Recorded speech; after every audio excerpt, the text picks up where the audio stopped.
Let this radicalize you. That's the name of a book I started yesterday. My books app says I'm only 9% in. Nevertheless, it's been a balm. In the foreword, Maya Shinwar says, quote, "This book derives its title from the words Miriam often repeats in times of deep crisis. Let this radicalize you, then lead you to despair." The musical title of show talks about the vampire of despair. The lyricists say that that vampire will wake you up at 4 a.m. to say things like, "Who do you think you're kidding? You look like a fool. No matter how hard you try, you'll never be good enough." Right now, the vampire of despair isn't coming for me personally, but is saying, this is just how things are now. It's not going to get better, so don't try. No one is going to do anything, so get used to it. Listen to the words of Amos again, and let this radicalize you rather than lead you to despair. Hear this, you that trample on the needy and bring to ruin the poor of the land, saying, "When will the new moon be over so that we may sell grain, and the Sabbath so that we may offer wheat for sale? We will make the ephah small and the shekel great, and practice deceit with false balances, buying the poor for silver and the needy for a pair of sandals, and selling the sweepings of the wheat. The Lord has sworn by the pride of Jacob, surely I will not forget any of their deeds."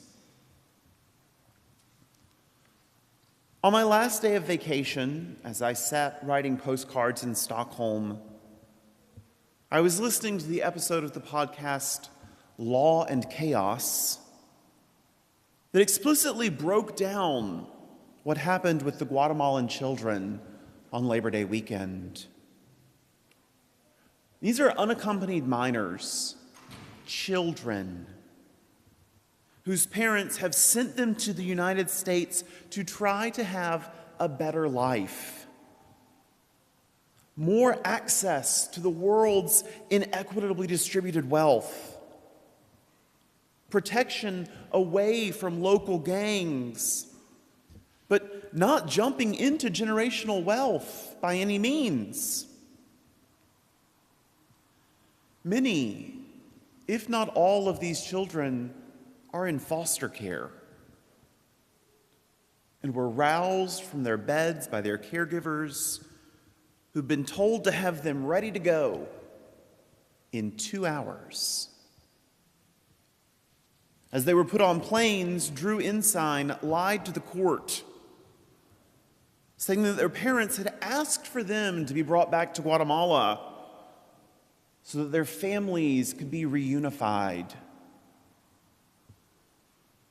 Blessedly, Judge Sparkle Supnanan wasn't having it and got out of bed at 2 a.m.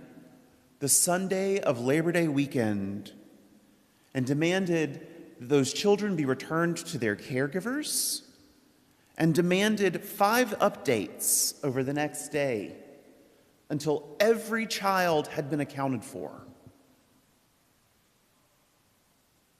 Let this radicalize you rather than lead you to despair. 11 days ago, Charlie Kirk was assassinated. As a gay Christian in these United States, I only knew of him from what he said about me and other minorities. Observers smarter than me have pointed out that there are a lot of people who never encountered that side of him. We live in 2 different realities.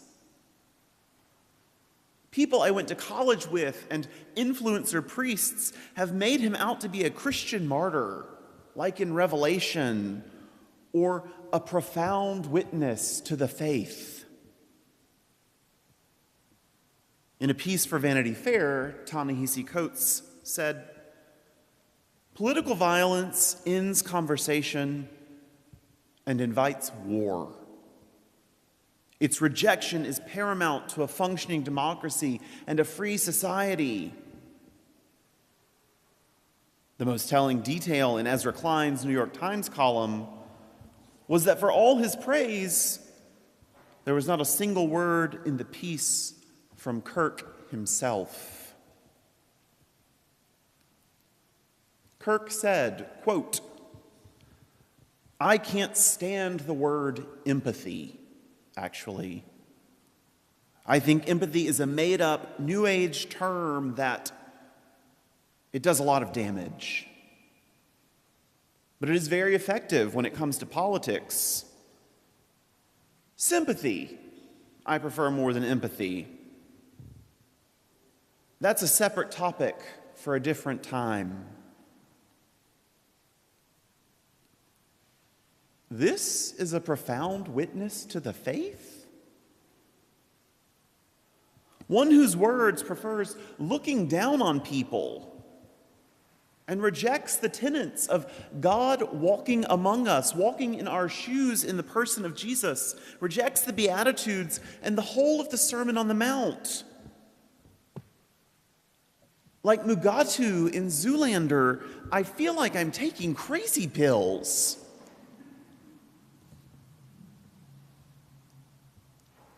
Let this radicalize you rather than lead you to despair. Hear this, you that trample on the needy and bring to ruin the poor of the land. The Lord has sworn by the pride of Jacob, surely I will never forget any of their deeds. The good news in our text today is that God is still God and that this is not the end. It's not the end until all has been made well. God gave humanity choices, and time and again we fail to love one another, to love God, and to love God's creation. In a few moments, I'll pray, again and again you called us to return. Through prophets and sages you revealed your righteous law, and in the fullness of time you sent your only Son, born of a woman, to fulfill your law, to open for us the way of freedom and peace. Jesus has defeated death, and the spiritual forces of darkness do not prevail. ICE hasn't come to our door yet, not at the church. But ICE, disappearing brown people, is having an impact on our congregation.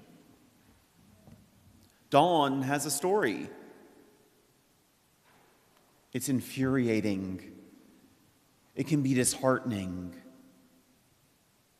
We join the faithful throughout the ages asking, "How long, O Lord?